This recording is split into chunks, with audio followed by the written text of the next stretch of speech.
Assalamualaikum warahmatullahi wabarakatuh.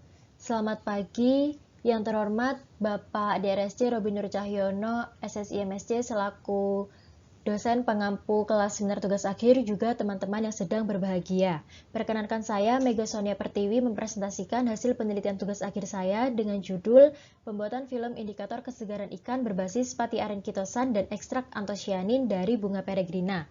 Saya dibimbing oleh Profesor Dr. Andis Bambang Purwono MSc PhD, juga Bapak Musli Anwar SSI MSc. Pendahuluan, kita tahu bahwa setiap produk makanan memiliki masa simpannya masing-masing. Contohnya, yaitu pada ikan terdapat perubahan warna dari mata, insang, perut, dan ekor ikan yang masih segar dengan ikan yang berusia 4 hari, 8 hari, dan 15 hari. Dan contoh lainnya yaitu pada roti yang disimpan melebihi masa expired date-nya, maka roti tersebut akan ditumbuhi oleh jamur. Faktor pembusukan itu ialah suhu, kekeringan dan kelembapan, waktu, udara dan oksigen, juga cahaya. Sementara penyebab pembusukan itu yaitu mikroorganisme, enzim, insektisida, juga hewan pengerat. Parameter pembusukan dapat diketahui dari perubahan warna, sifat tekstur, drip loss, kapasitas penahan air, juga pH. Kemasan makanan memiliki beberapa fungsi, diantaranya sebagai pelindung untuk melindungi makanan dari lingkungan luar seperti cahaya dan benturan, kemudian sebagai alat komunikasi yang menginformasikan konsumen mengenai PT yang memproduksi, mengenai masa simpan, maupun mengenai komposisi, juga sebagai memberikan kenyamanan kepada konsumen ketika hendak mengonsumsi, juga sebagai tempat penampungan. Namun, kemasan makanan saat ini masih memiliki beberapa kelemahan, diantaranya tidak menginformasikan kualitas produk, kemudian expired date yang tidak sesuai apabila penyimpanan tidak sesuai, seperti frozen food yang disimpan pada suhu ruang, maka akan lebih cepat mengalami pembusukan, kemudian tidak menjaga kesegaran produk. Oleh karena itu, peneliti saat ini tengah banyak meneliti mengenai kemasan pintar, yang mana kemasan pintar dibagi menjadi dua. Yang pertama, kemasan aktif yang berfungsi untuk memperpanjang masa simpan produk, dan kemasan cerdas yang berfungsi untuk menginformasikan kualitas produk secara real time. Salah satu fungsi kemasan cerdas yaitu sebagai indikator kesegaran, yang mana terdiri dari polimer, dapat dari selulosa, dari kitosan, ataupun dari pati, dan juga terdiri dari zat warna yang sensitif terhadap pH. Bisa dari biji-bijian, bunga, maupun buah-buahan. Salah satu zat warna yang paling umum digunakan adalah antosianin. Antosianin merupakan senyawa golongan fenolat yang dapat larut dalam air, kemudian memiliki variasi warna, bersifat antimikroba dan antioksidan, dan dapat berubah warna tergantung dari pH lingkungannya.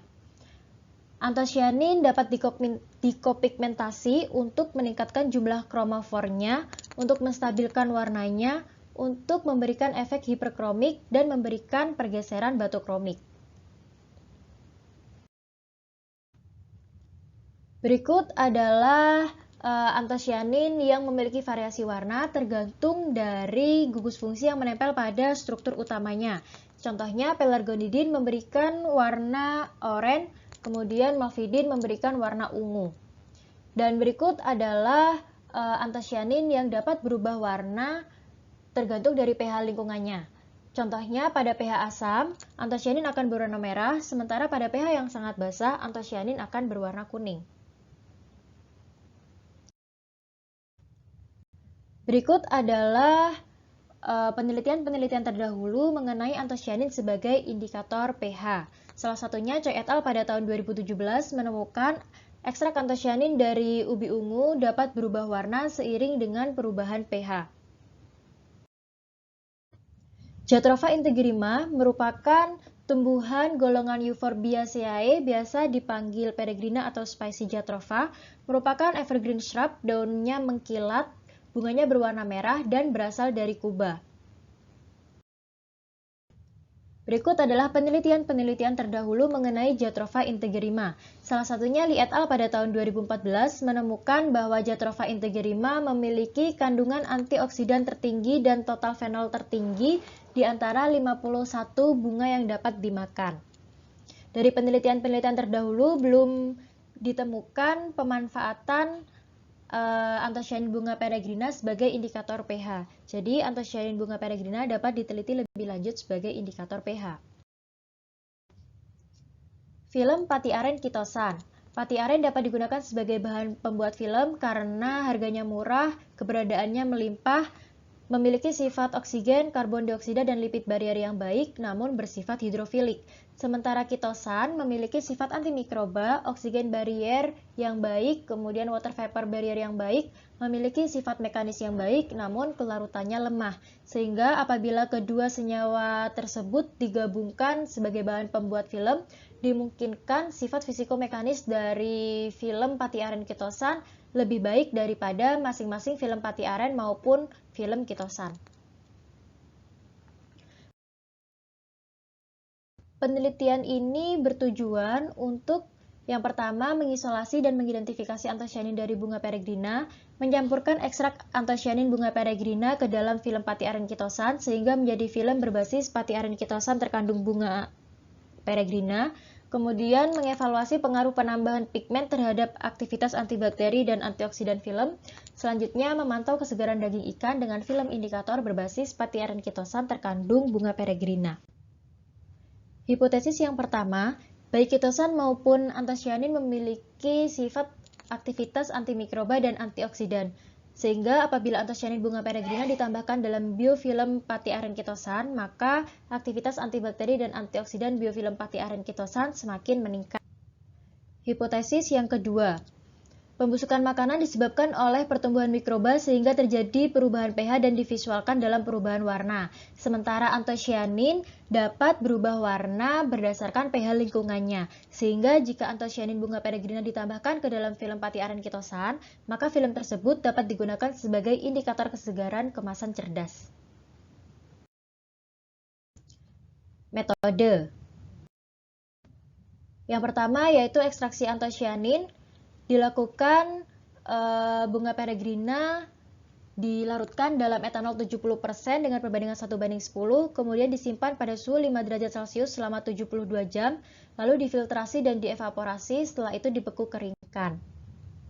Analisis yang dilakukan yaitu perubahan warna terhadap perubahan pH, dilakukan scanning serapan pada pH 1-14 menggunakan spektrofotometer UV vis. Selanjutnya penentuan jenis anthocyanin menggunakan instrumen. Selanjutnya dilakukan uji kandungan fenolat total. Sampel dilarutkan dengan aqueous, kemudian ditambahkan reagen Volin-Shockaltau, kemudian diinkubasi pada ruang gelap selama 15 menit, setelah itu ditambahkan natrium karbonat 20%, diinkubasi pada ruang gelap selama 2 jam, kemudian ditembak pada panjang gelombang 765 nanometer. Prosedur diulang untuk asam galat sebagai standar. Selanjutnya, penentuan aktivitas antioksidan. Sampel ditambahkan larutan ABTS, kemudian ditembak pada panjang gelombang 734 nanometer. Preparasi film. Kitosan dilarutkan dengan asam asetat, pati aren dilarutkan dengan aqueous, dan disiapkan juga gliserol, diagitasi pada suhu 50 derajat Celcius selama 30 menit, kemudian ketiga larutan tersebut dicampurkan, lalu dipanaskan pada suhu 90 derajat Celcius, dipertahankan selama 20 menit. Setelah itu suhunya diturunkan untuk ditambahkan anthocyanin dengan 5 variasi dan juga asam galat dengan konsentrasi 1:1 berat anthocyanin, kemudian dicetak pada teflon dan dikeringkan pada oven selama 16 jam dengan suhu 60 derajat Celcius. Dilakukan evaluasi perubahan warna film terhadap pH menggunakan kromometer LAB, kemudian dilakukan juga uji spektroskopi ATR-FTIR, dilakukan juga uji struktur film menggunakan instrumen XRD, kemudian dilakukan juga uji kuatarik dan elongasi menggunakan instrumen UTM. Dilakukan pula uji laju transmisi uap air, Silika gel dimasukkan ke dalam botol vial, setelah itu ditutup dengan sampel, lalu ditimbang. Disiapkan larutan NaCl dengan konsentrasi 40%, kemudian dimasukkan ke dalam desikator. Sampel film yang telah ditimbang dimasukkan ke dalam desikator dan disimpan selama 24 jam.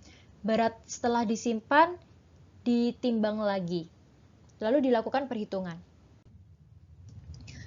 Uji selanjutnya yaitu kandungan fenolik total, ekstrak sampel ditambahkan aquades, lalu ditambahkan pula reagen Folencio Calteux, kemudian diinkubasi pada ruang gelap selama 8 menit, setelah itu ditambahkan natrium karbonat 20% dan diinkubasi pada ruang gelap selama 2 jam, lalu ditembak pada panjang gelombang 765 nanometer dan prosedur diulang untuk asam galat sebagai standar. Dilakukan uji aktivitas antioksidan, yaitu ekstra sampel ditambahkan larutan ABTS, kemudian diinkubasi pada ruang gelap selama 6 menit, dan ditembak pada panjang gelombang 734 nanometer. Uji aktivitas antibakteri dilakukan dengan metode ISO 22196. Inokulum bakteri 6 x 10⁵ CFU per mili ditambahkan pada sampel 4 x 4 cm persegi, kemudian ditutup dengan parafilm, lalu diinkubasi selama 24 jam pada 35 derajat Celcius. Kemudian setelah itu ditambahkan TAT bros, lalu diambil 1 mili dan ditambahkan buffer PBS 9 mili. Kemudian diambil lagi 1 mili untuk ditambahkan PCA, kemudian diinkubasi selama 48 jam pada suhu 35 derajat Celcius, dan bakteri yang muncul dihitung. Selanjutnya yaitu evaluasi indikator kesegaran dilakukan dengan 2 cara, yaitu film ditempelkan pada daging ikan dalam petri dan film ditempelkan pada dinding gelas beker yang berisi daging ikan. Kemudian ditutup dengan plastik wrap dan dibiarkan selama 48 jam, lalu perubahan warnanya diamati. Hasil dan pembahasan. Kadar air bunga peregrina yaitu 87,64%, kemudian diperoleh rendemen ekstrak bunga peregrina sebesar 23,39%. Jenis antosianin yang ditemukan pada ekstrak bunga peregrina adalah pelargonidin dan cyanidin. Berikut adalah analisis warna terhadap perubahan pH dan penambahan kopigmen. Berikut adalah hasil scanning absorbansi larutan antosianin bunga peregrina tanpa kopigmen maupun terkopigmentasi asam galat. Diketahui dengan seiring bertambahnya pH terjadi pergeseran batu kromik, dan dengan adanya penambahan kopigmen terjadi pergeseran batu kromik, namun terjadi juga efek hipokromik. Berikut adalah kandungan fenolik total antosianin bunga peregrina yaitu 37,74%.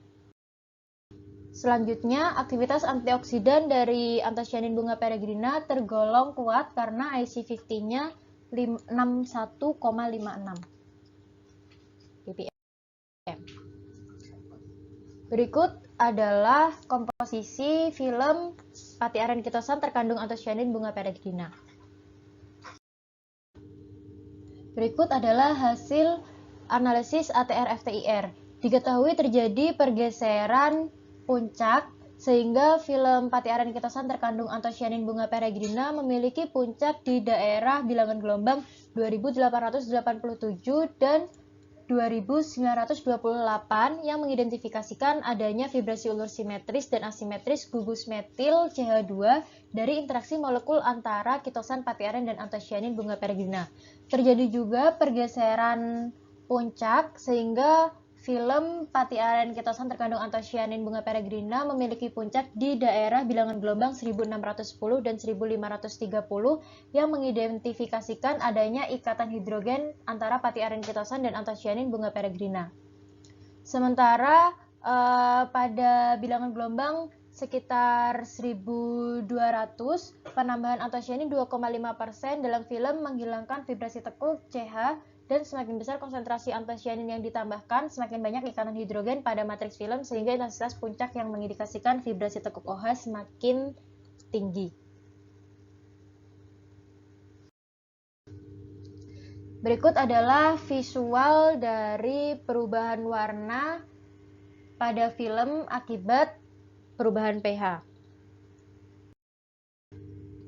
Dan berikut adalah hasil dari delta E uji kromometer LAB. Diketahui bahwa delta E yang paling tinggi ada pada kandungan antosianin 1% dan kandungan antosianin 5%. Namun pada pH basa relatif yang paling tinggi adalah antosianin 1%. Dan berikut adalah hasil XRD. Diketahui indeks kristalinitas film tanpa antosianin yaitu 36,35%, sementara dengan kandungan 2,5% yaitu 37,29%, dan pada kandungan antosianin 7,5%, indeks kristalinitasnya adalah 35,94%. Dari hasil kuat tarik dan elongasi ini, dapat diketahui bahwa penambahan antosianin dapat menurunkan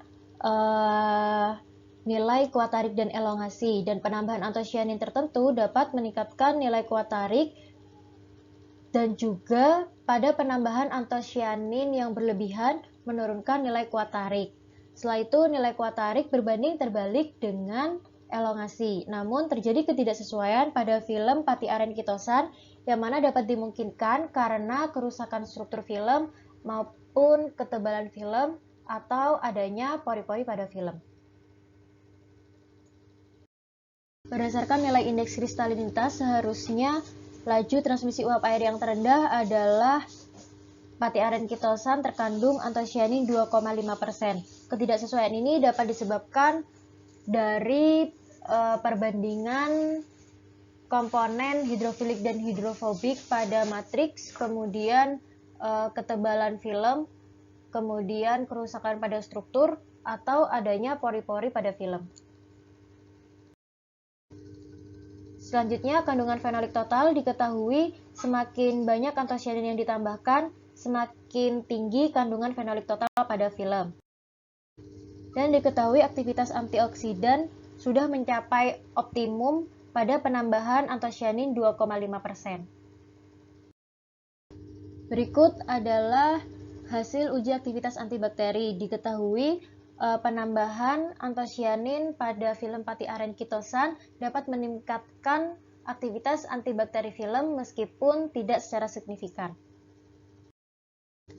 Dan berikut adalah evaluasi indikator kesegaran. Diketahui film dapat berubah warna dan perubahan terjadi secara efektif pada metode kontak langsung. Kesimpulan dan saran. Kesimpulan yang pertama, antosianin yang terkandung dalam ekstrak bunga peregrina adalah pelargonidin 3 glukosida, pelargonidin 3,5 diglukosida, cyanidin 3 glukosida, dan cyanidin 3,5 diglukosida. Antosianin bunga peregrina dapat terimobilisasi dalam film pati aren kitosan. Kemudian penambahan antosianin bunga peregrina ke dalam film pati aren kitosan dapat meningkatkan sifat antibakteri meskipun tidak signifikan dan dapat meningkatkan aktivitas antioksidan yang terjadi secara optimum pada penambahan antosianin 2,5%. Selanjutnya, film pati aren kitosan terkandung antosianin bunga peregrina berpotensi sebagai indikator kesegaran ikan. Saran untuk penelitian selanjutnya adalah antosianin bunga peregrina perlu dilakukan uji lain seperti degradasinya terhadap temperatur. Selain itu, perlu dilakukan juga evaluasi film pati aren kitosan terkandung antosianin bunga peregrina seperti perubahan pH yang terjadi atau perubahan konsentrasi histamin pada ikan yang mempengaruhi perubahan pH. Sekian yang dapat saya sampaikan, kurang lebihnya mohon maaf. Terima kasih atas perhatiannya. Wassalamualaikum warahmatullahi wabarakatuh.